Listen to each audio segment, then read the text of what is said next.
This woman becomes a better version of herself every day, and I'm proud of her for that. She loves who she is right now because she is exactly who God created her to be. She holds her head high because she is everything God says she is.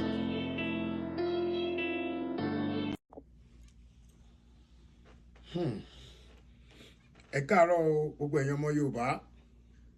Mo kí gbogbo ẹ̀yin ìyá mi, mo kí gbogbo ẹ̀yin bàbá mi. Tó bá jẹ́ fún ìgbà àkọ́kọ́ tí ẹ máa wá sórí péjì Ààrẹ Almaroof lórí YouTube channel mi. Ẹ jọ̀ọ́ ẹ bá mi subscribe, ẹ follow mi. Mo sì need more followers. Gbogbo ọ̀pọ̀lọpọ̀ yín tẹ́ ẹ pè mí tẹ́ text mi, mo dúpẹ́ lọ́wọ́ yín fún ọjọ́ ìbí mi.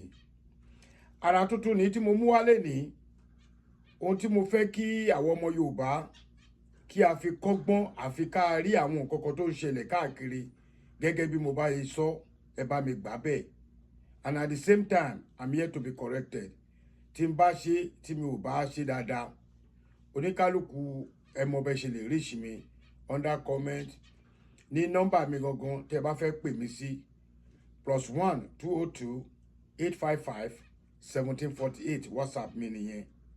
Fún ẹni tó bá fẹ́ polówó ọjà àbí ẹ ní nǹkan míì tẹ́ fẹ́ sọ àbí ẹ fẹ́ ká bá yín gbé ọjà yín sárugẹ àbí ẹ ní nǹkan tí àwọn kan tó yí wọ́n ń ṣe nǹkan tí ò tọ́ tí ò dẹ̀ kó tọ́ tẹ́ ẹ̀dẹ̀ ní agbára fi pé ká bá yín gbé wọn sáyé à á ṣe fún yín pẹ̀lú ayọ̀ àtàlàáfíà. Mo dúpẹ́ happy new year, this is 2024 àrà ọ̀tọ̀ lélẹ̀. Gbogbo ẹ̀yin ọmọ Yorùbá ẹ wo fídíò tó wà lókè yìí. Fídíò náà máa jáde láìpẹ́ ní ìgbà tí Ọlọ́run bá wa ṣe tí ìkan nínú ọmọ Yorùbá tó ṣolórí ní àsìkò tá a wà yìí. Àwọn àṣírí kan wà tó ń tú tí kò yé àwọn èèyàn pé àṣírí náà ń tú. Àmọ́ ọlá pé social media yìí ti wà ń ta ó jẹ́ ká mọ oríṣiríṣi nǹkan tó ń ṣẹlẹ̀.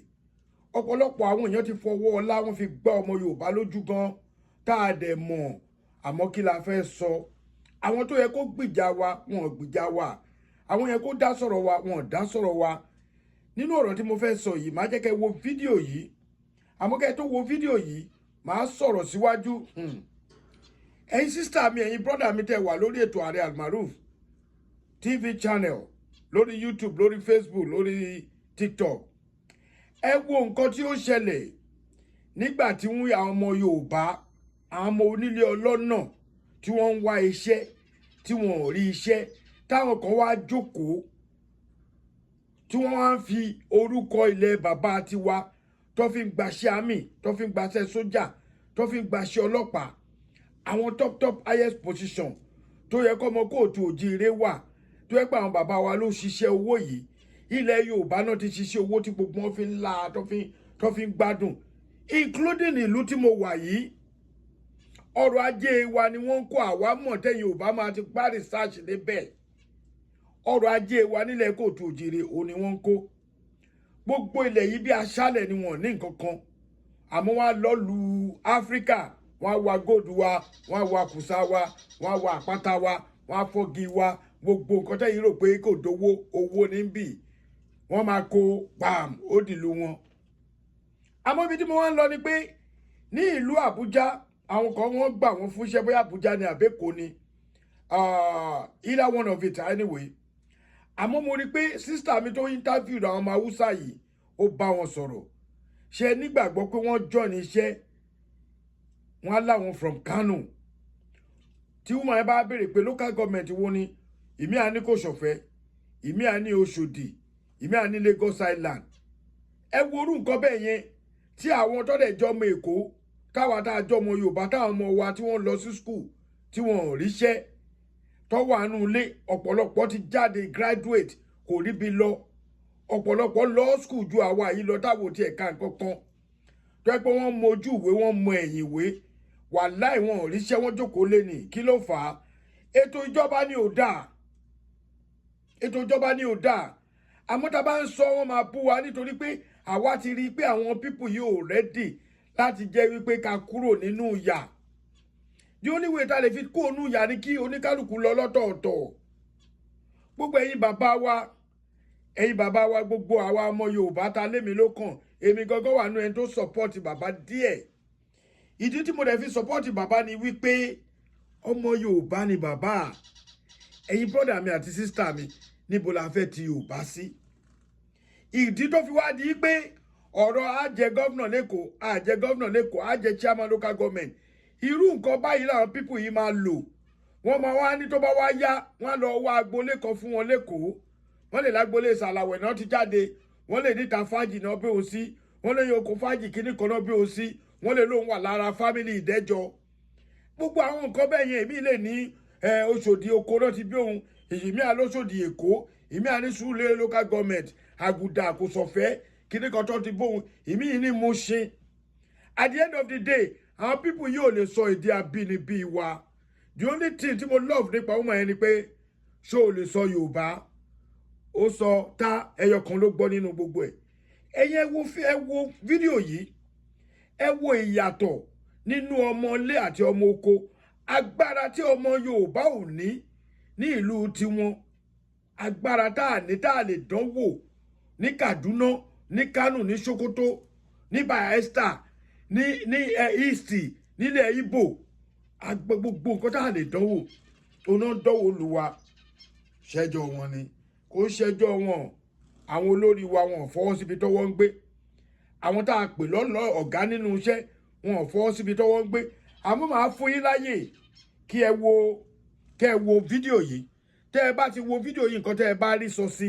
Mo fẹ́ kọ́mẹ̀ntì yín. Mo wá bẹ̀ yín torí Ọlọ́run bàbá mi ẹ jọ̀ọ́. This is 2024. Ọ̀pọ̀lọpọ̀ ló ń fi fídíò mi ṣe show. Èmi gangan tí mi ní followers.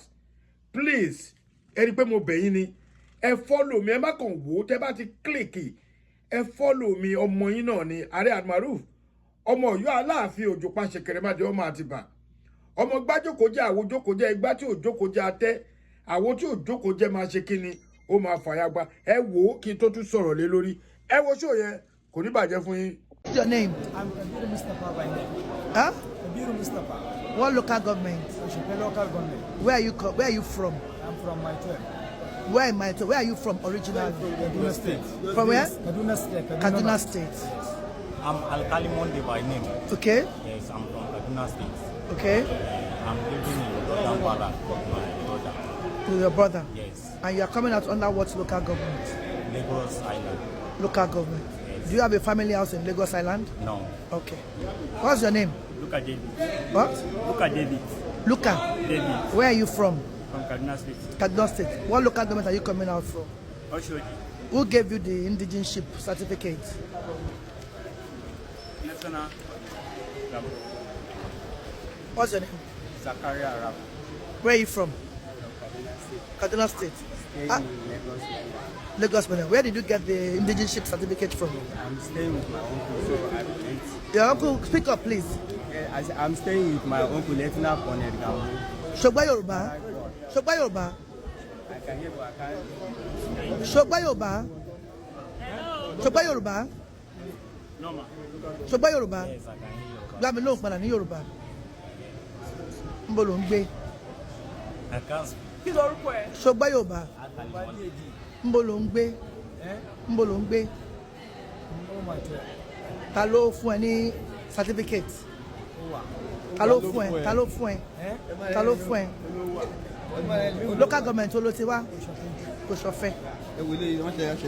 Ẹ stop ẹ, kí lorúkọ ẹ? Kí lorúkọ ẹ? What's your name?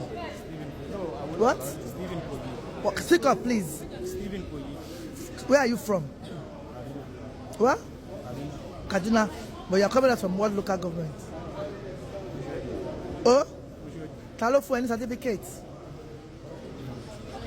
Kí lorúkọ ẹ? Níbo ló ń gbé? You don't hear Yoruba? Yes, ma'am. What state are you from? I'm from Kaduna State. Kaduna State. Ta ló fún ẹ certificate of indigenship, Lagos State? Bring it and let me see your indigenship certificate. That paper that they gave you from the local government. Huh? Where is your... Let me see. Yes. Show me this. We'll show the local government. One by one. We'll show the local government. Most of them cannot speak Yoruba at all. I don't know how. Where's the second one? Also from Oshodi local government. We want to know how it is being done. Thank you. Now, ṣé wá ti rí? Ṣẹ́yìn náà rí níbo làwọn ọmọ ti wá wà? Níbo làwọn ọmọ ti wá wà ẹ̀yin èèyàn mi? Níbo làwọn ọmọ Yorùbá wà? Àwọn ọmọ Yorùbá wọ́n máa apply fún iṣẹ́ ẹnu gate náà ní ti jẹ́ kán wọlé tó bá ti gba orúkọ wọn báyìí, tó bá ti gbà báyìí tó ti wọ báyìí. Ẹnu gate wọ́n lè ní kò tí sí àyè. Nílùú bàbá wa ní o, l'Ékòó. Èkó lé nílùú bàbá wa l'Ọ́yọ́, Ọ̀yọ́ state. Ní Kwara, ní Èkìtì ká tẹ́ sọ pé àwọn lọ ní láwọn ń ṣe Yorùbá. Mo ń bọ̀ lórí bàbá yẹn, mo ní show fún bàbá kan lénìí, mo dẹ̀ máa proof àwọn kọ̀ọ̀kan fún.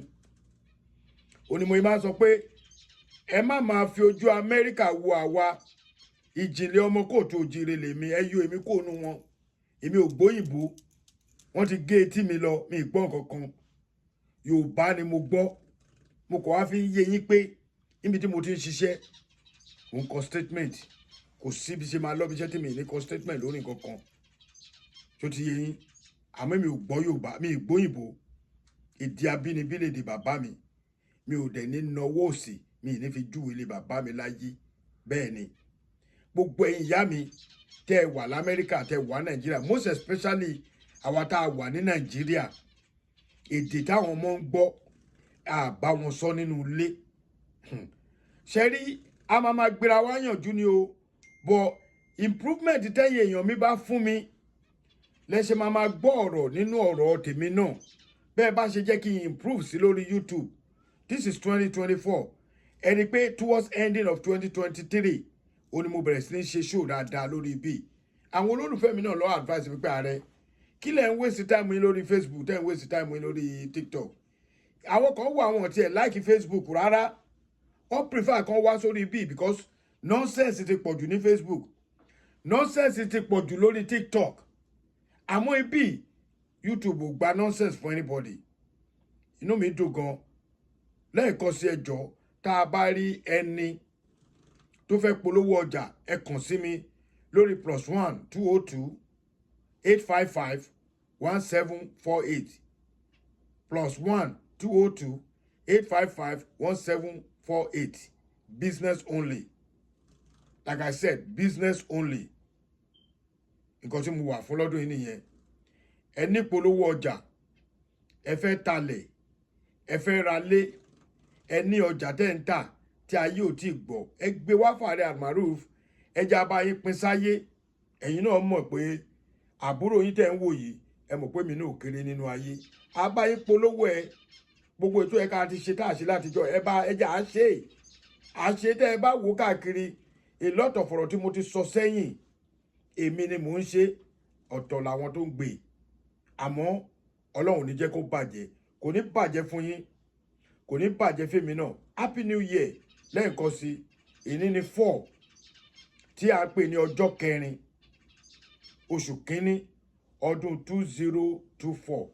God bless every one of you. Ire o, Ire Kabiti.